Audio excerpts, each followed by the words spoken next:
নমস্কার বন্ধুরা, মেঘার সাথে বাঙালিয়ানার আরও একটি নতুন পর্বে আপনাদের সবাইকে স্বাগত। অনেক বন্ধুদের রিকোয়েস্টে আজ নিয়ে এসেছি একদম তেল ছাড়া চিড়ে ভাজার রেসিপি। সন্ধ্যাবেলা জলখাবারে আপনারা এই চিড়ে ভাজা সার্ভ করতে পারেন। যেমন চটপটা এবং টেস্টি হয় এই চিড়ে ভাজাটা খেতে, তেমনই কিন্তু এটা হেলদি হয়, কারণ এই চিড়ে ভাজা তৈরি করতে আমরা এখানে একটুও তেল ব্যবহার করব না। কাজেই যারা ডায়েট করছেন তারাও কিন্তু এই চিড়ে ভাজাটা খেতে পারেন। তাহলে চলুন এবার রেসিপিটা দেখে নেওয়া যাক। প্রথমে আমি এখানে 1 কাপ চিড়ে নিয়েছি। চেষ্টা করবেন পাতলা চিড়েটা নেওয়ার, তাতে এটা বেশি মুচমুচে হবে খেতে। তো চিড়েটা নিয়ে একটা বড় ছিদ্রযুক্ত ছাঁকনির মধ্যে দিয়ে চিড়েটা চেলে নেব। তাতে চিড়ের মধ্যে যে ময়লা থাকবে সেগুলো কিন্তু চিড়ে থেকে বেরিয়ে যাবে। চিড়েটা যেহেতু ধোয়া যাবে না, সেই জন্য এভাবে চেলে নেওয়াটা কিন্তু ভীষণই গুরুত্বপূর্ণ।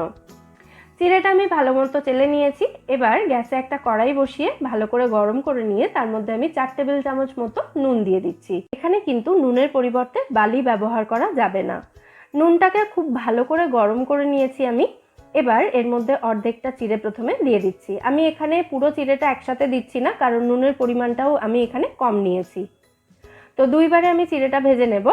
চিড়েটা নুনের মধ্যে দেওয়ার পর কনস্ট্যান্ট এটাকে নাড়াচাড়া করতে থাকতে হবে মিডিয়াম ফ্লেমে রেখে। চিড়েটা ভাজা হতে ম্যাক্সিমাম 1 মিনিট মতো সময় লাগবে। যখন দেখবেন চিড়ের কালারটা এরকম একটু হালকা চেঞ্জ হয়ে গেছে, তখন বুঝতে হবে চিড়েটা ভালোভাবে ভাজা হয়ে গেছে। এবার এটাকে একটা ছাঁকনির মধ্যে আমি তুলে নেব নুনটা ঝরিয়ে নেওয়ার জন্য। আর চিড়েটা এখানে নুনের মধ্যে ভাজা হচ্ছে দেখে একদমই এরকম ভাববেন না যে ভাজার পর চিড়েটা অনেক বেশি নোনতা হয়ে যাবে, এটা খাওয়া যাবে না। সেরকম কিন্তু একদমই নয়, বরং চিড়েটা অনেক বেশি টেস্টি হয়ে যাবে, যাতে এই চিড়ে ভাজা কিন্তু শুধু শুধুও খাওয়া যাবে। প্রথম ব্যাচের চিড়েটা ভেজে তুলে নিয়ে বাকি আরও একটা ব্যাচে আমি চিড়েটা ভেজে নিচ্ছি, মানে বাকি চিড়েটাও ভেজে নিচ্ছি। দেখুন আমাদের সমস্ত চিড়েটাই এখানে ভাজা হয়ে গেছে। চিড়েটা ভাজা হয়ে গেলে এই নুনের মধ্যেই আমি কয়েক টুকরো কাজু বাদাম দিয়ে এগুলোকেও রোস্ট করে তুলে নেব। কাজু বাদামগুলো ভাজা হতে কিন্তু 20 থেকে 25 সেকেন্ডের বেশি সময় লাগবে না।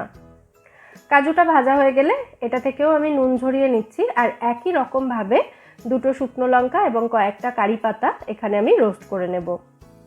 সমস্ত উপকরণগুলো এই নুনের মধ্যে রোস্ট করা হয়ে গেলে এতটা নুন যে নষ্ট হয়ে গেল এটা ভাবার কিন্তু কোনো কারণ নেই।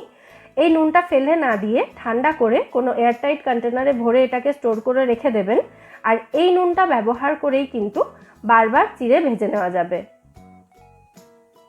কারি পাতা এবং শুকনো লঙ্কাটা রোস্ট করা হয়ে গেছে, এগুলোকেও আমি তুলে নুন ঝরিয়ে নিয়েছি।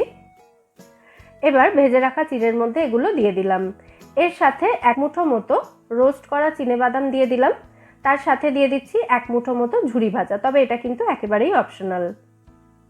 সাথে দিয়ে দিচ্ছি 1/4 চা চামচ মতো চাট মশলা গুঁড়ো আর 1/4 চা চামচ মতো ভাজা জিরের গুঁড়ো। এই মশলাগুলো দেওয়াতে চিড়ে ভাজাটা অনেক বেশি চটপটা এবং টেস্টি হয়ে যাবে। কারি পাতাগুলো আমি একটু ভেঙে দিয়েছি হাত দিয়ে, চাইলে আপনারা শুকনো লঙ্কাগুলো ভেঙে দিতে পারেন। সমস্ত উপকরণ এবার একসাথে ভালো করে মিশিয়ে নিলেই আমাদের চটপটা চিড়ে ভাজা কিন্তু এখানে একদম রেডি হয়ে যাবে সার্ভ করার জন্য। তাহলে দেখলেন কত সহজে একটা হেলদি অ্যান্ড টেস্টি সন্ধ্যের জলখাবার তৈরি করে নেওয়া গেল। মাত্র কয়েক মিনিটই লাগবে এটা তৈরি করতে। তাহলে অবশ্যই এই চিড়ে ভাজার রেসিপিটা বাড়িতে ট্রাই করে আমায় জানাবেন রেসিপিটা আপনাদের কেমন লাগলো। রেসিপিটা যদি ভালো লেগে থাকে ভিডিওটাকে বরাবরের মতো একটা লাইক এবং শেয়ার করার অনুরোধ রইল। সাথে আপনি যদি আমার চ্যানেলটা এখনও সাবস্ক্রাইব না করে থাকেন তাহলে চ্যানেলটা সাবস্ক্রাইব করারও অনুরোধ রইল। ফিরে আসবো নতুন কোনো রেসিপি নিয়ে। সবাই খুব ভালো থাকবেন।